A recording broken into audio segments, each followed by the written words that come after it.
Assalamualaikum warahmatullahi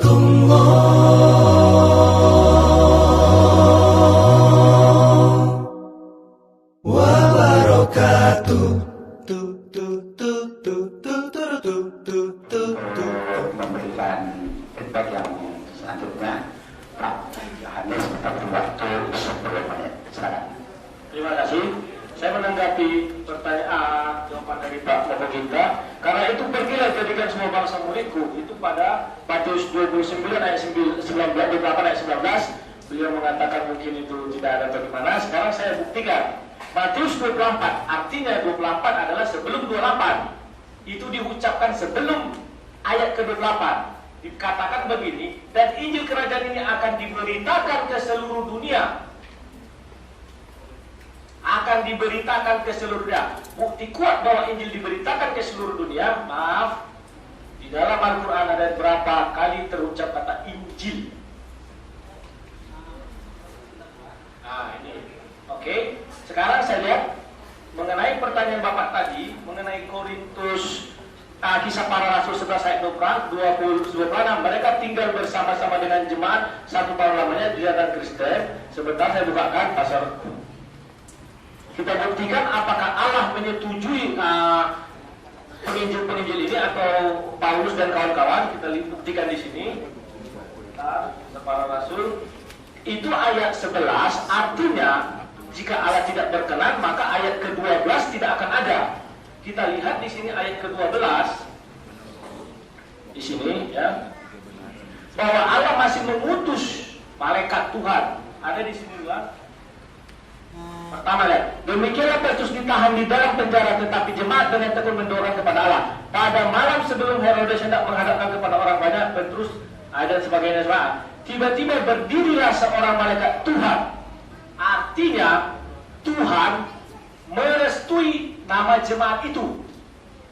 Andai kata ayat sesudah itu tidak ada itu, kata-kata ini, maka betul yang dibilang Pak Mokoginta bahwa itu adalah ciptaan Paulus dan Barnabas.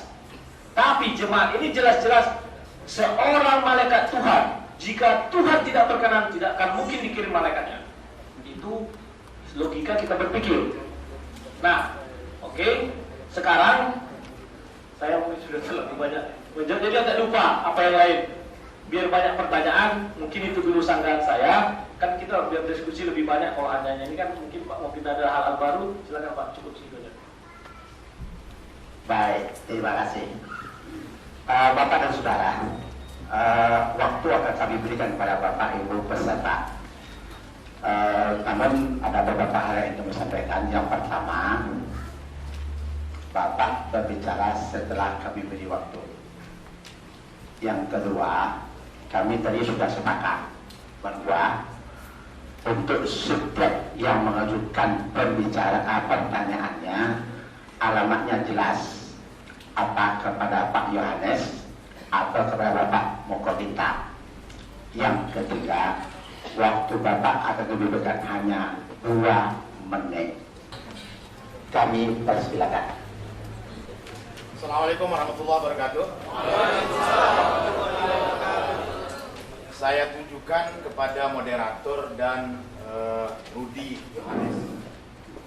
Kepada moderator saran saya, bagaimana agar Rudi Yohanes menuntaskan jawabannya satu persatu yang 11 itu dengan satu alasan dari kitab Alkitab. Seperti tadi saya melihat Rudi Yohanes agak kelabakan, buka sana, buka sini, buka situ. Saya sarankan dari 1 hingga akhir.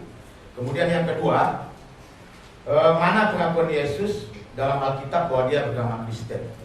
Harus diakui dari ucapan mulut Yesus, bukan Barnabas atau Paulus. Terima kasih. Assalamualaikum warahmatullahi wabarakatuh. Pertanyaan dari kami adalah kepada Pak Rudi Yohanes, bahwasanya Alkitab yang Bapak akui sebagai petunjuk dalam kehidupan, Injil, banyak sekali keraguan-keraguan yang ada di dalamnya, bahwa salah satu yang keraguan-keraguan yang ada dalam Injil itu banyak kontradiksi yang ada dalamnya, pertentangan-pertentangan. Mungkin dalam catatan kami di sini sangat banyak sekali, Pak. Kami ambil saja salah satu contoh pertentangan di dalam kitab Samuel. Dikatakan Tuhan menghasut Daud.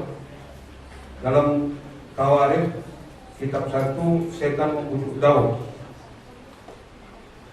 Dan di ayat lain Samuel mengatakan bahwa penunggang kuda itu 700. Dalam ayat Tarawih disebutkan bahwa 7.000. Dan masih banyak lagi sebenarnya pertentangan kalau kami bisa sampaikan kepada Bapak. Tapi Al-Quran la raiba fih, tidak ada keraguan dalamnya. Bahkan Allah menantang apabila kamu sanksi kepada Al-Quran, maka cobalah cari adakah ada pertentangan antara ayat 30 juz Al-Quran. Ini bisa dibuktikan.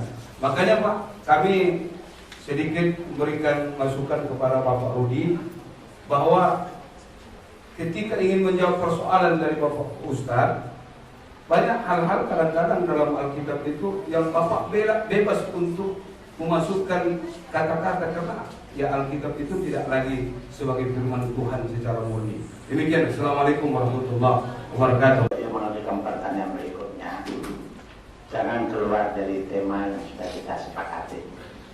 Ada 11 pertanyaan yang barangkali perlu dipertajam oleh pertanyaan bapak-bapak, ibu-ibu, kalau alamatnya kepada Pak Yohanes atau kepada Bapak Mukobito. Agar apa? Agar supaya dialog kita ini mungkin walaupun tidak 100% habis, agak tuntas begitu. Baik, silakan untuk kelompok sana. 2 menit waktunya, silakan.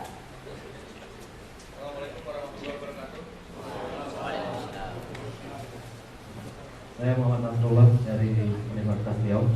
Pertama, saya selaku MC minta maaf sama Pak Rudi Yohanes, saya salah ST-nya Pak. Tadi malam SMS-nya kayak gitu. Salah teknik Pak ya. Oke.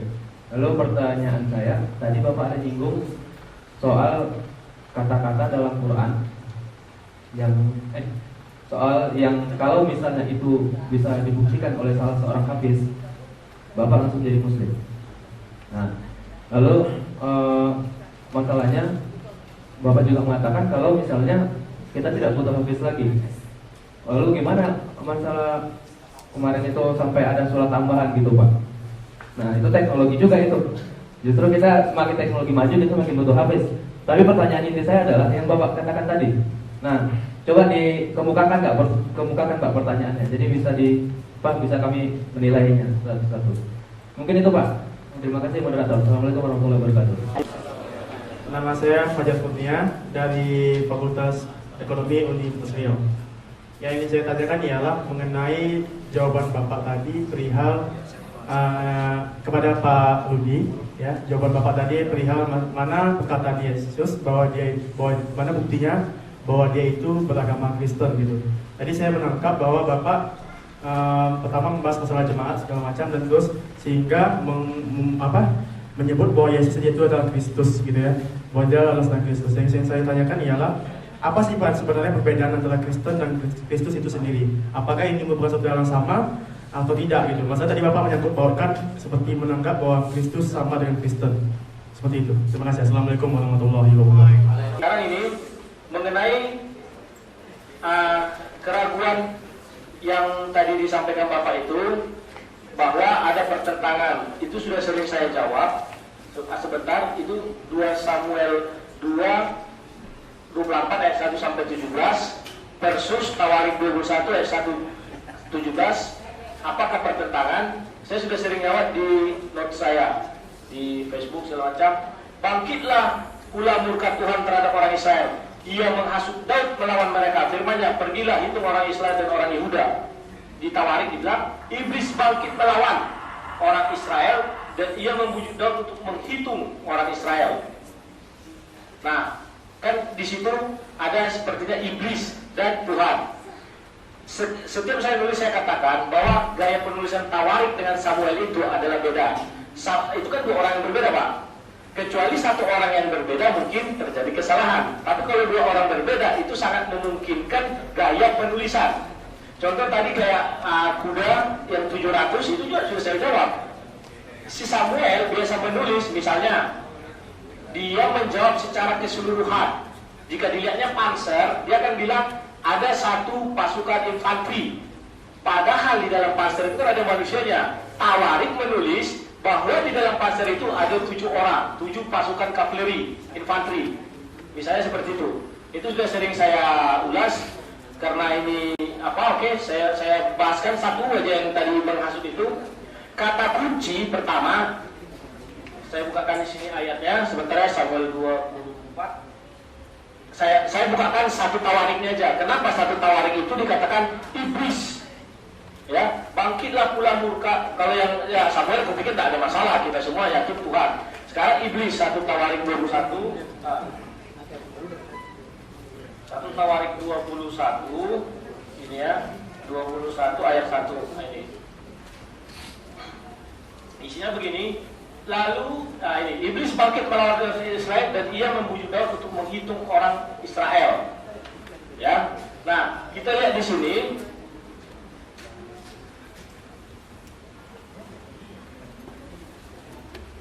Nah ini, sebentar, saya lihat di sini.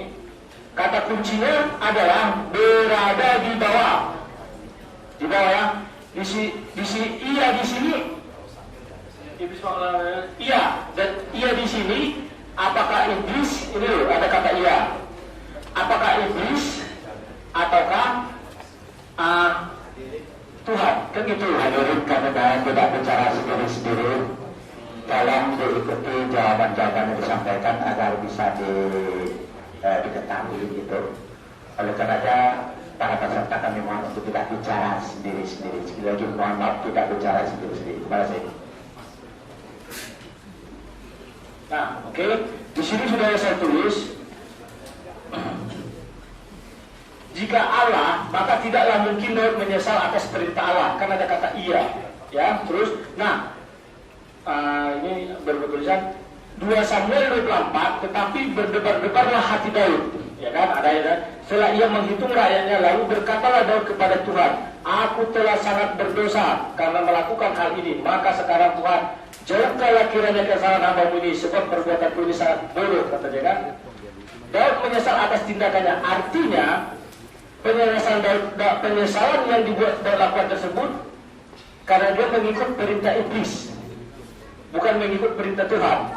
Dan di Tawarik juga tertulis bahwa Daud itu menyesal juga. 8. Lalu berkatalah kepada Allah, aku telah sangat berdosa karena melakukan ini. Maka sekarang jauhkanlah kiranya kesalahan hamba-Mu ini, sebab perbuatanku ini sangat bodoh. Sama ke bawahnya. Artinya bahwa penyesalan Daud ini adalah karena dia dihasut oleh iblis, bukan Tuhan. Seperti yang dibuat di Samuel kan Tuhan. Samuel 2 ayat 24.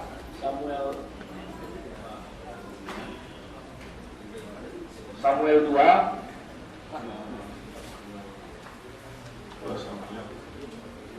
ayat 24 sini.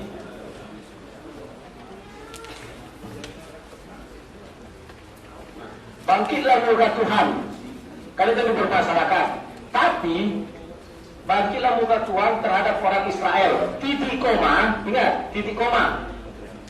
Kalimat titik koma ini artinya bukan melanjutkan, bahwa bukan ia menghasut Daud, itu bukan berarti Tuhan menghasut Daud.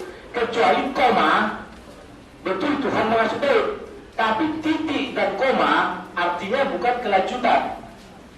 Oke? Menghasut Daud keluar mereka, firman-Nya pergilah itu. Bangkitlah pula murka Tuhan terhadap orang Israel. Iya di sini siapa? Itu kata kuncinya. Kita lihat ke bawah. Itu yang saya katakan, andai kata yang menyuruh Tuhan, Daud tidak akan menyesal. Tapi di sini dibuat Daud menyesal. Dan berkatalah kepada Tuhan, ketika dia mereka yang telah, sungguhnya aku telah berdosa, katanya. Jadi tidak ada pertentangan, yang ada adalah pemahaman kita terhadap kata-kata dan kata tulisan, dan dua orang yang berbeda menulis dengan gaya bahasa yang berbeda. Sama dengan Pak Mokogunta bilang kemarin, kenapa 4-4-nya tidak ada tertulis? Pertanyaan saya, apakah 4-4 orang ini terikat dalam satu tali sehingga kemana-mana sama? Tidak kan? Bisa jadi pada saat itu yang ada si Yohanes, Matius, Markus, Lukas. Mereka tidak terikat atau badannya menyatu, jadi sehingga kemana-mana isi kitabnya itu sama. Mungkin itu pertanyaan, dan mengenai yang lain mungkin sudah banyak saya jawab. Pertentangan itu ada di Mari Belajar Isi Alkitab, ada saya buat di situ grupnya. Di situ saya buat, betulkah ayat-ayat ini bertentangan? Dan di sini juga ada. Oke, sekarang masuk ke pertanyaan yang ketiga. Hafiz, mengenai hafiz. Si Mas tadi bilang kalau ada penambahan kan bisa kita tahu kalau ada hafiz. Lebih cepat lagi komputer mencocokkan apakah ada perubahan atau tidak. Tak bisa disangkal. Jadi begitu ada perubahan langsung kita tahu. Oke. Dan ini dan gini aja. Bentar. Apakah pertanyaan tersebut? Saya sering mengatakan di internet ada juga 11 pertanyaan saya tidak akan mungkin. Sama seperti Pak Mogo Ginta, maaf saya bukan masuk apa-apa, saya hanya mempersamakan aja judulnya. Tidak akan mungkin dijawab oleh Muslim. Pertanyaan yang pertama sering saya bilang di internet, andai kata Hafiz bisa menunjukkan ayatnya, saat itu juga saya jadi mu'alaf. Tolong tunjukkan ayat sunat. Kristen dan Kristus. Kristen disebut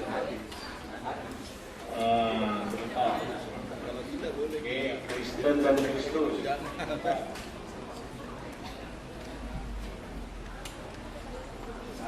Di sini ada dibilang Yakub memperanakan Yusuf, cuma menawarkan Yesus. Yesus yang disebut Kristus. Jadi bukan mengatakan bahwa Yesus itu apa persamaan Yesus dan Kristen. Yesus itu dikatakan Kristus, pengikut Kristus namanya ya Kristen. Itulah kira-kira Pak. Oke, sekian dan terima kasih.